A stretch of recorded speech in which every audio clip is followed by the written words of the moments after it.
Assalamualaikum warahmatullahi wabarakatuh. Perkenalkan, nama saya Syarwan Hilmi.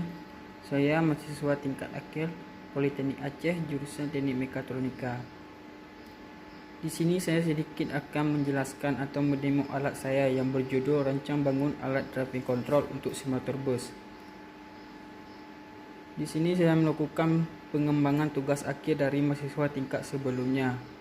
Pada proses pengembangan ini, saya menambahkan beberapa alat, yaitu pada bagian steering wheel atau setir kemudi, pada bagian pedal yang terdapat pedal gas, rem dan kopling, dan pada bagian shifter atau tingkatan gigi. Sebelumnya saya minta maaf apabila ada kekurangan pada alat ini.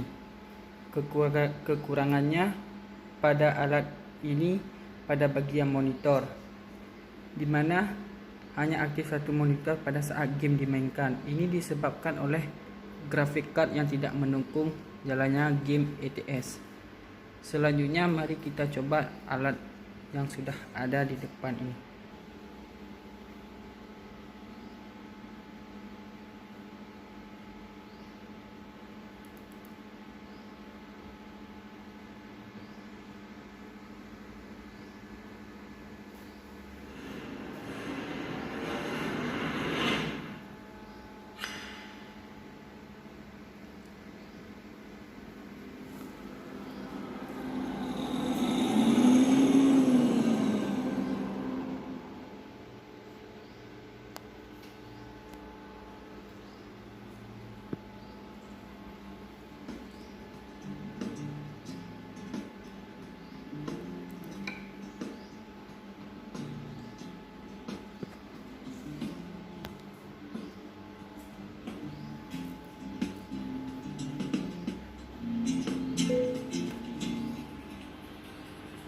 Ya.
Mungkin sekian percobaan dari saya. Apabila ada kekurangan saya minta maaf. Saya ucapkan terima kasih. Wabillahi taufiq wa hidayah. Assalamualaikum warahmatullahi wabarakatuh.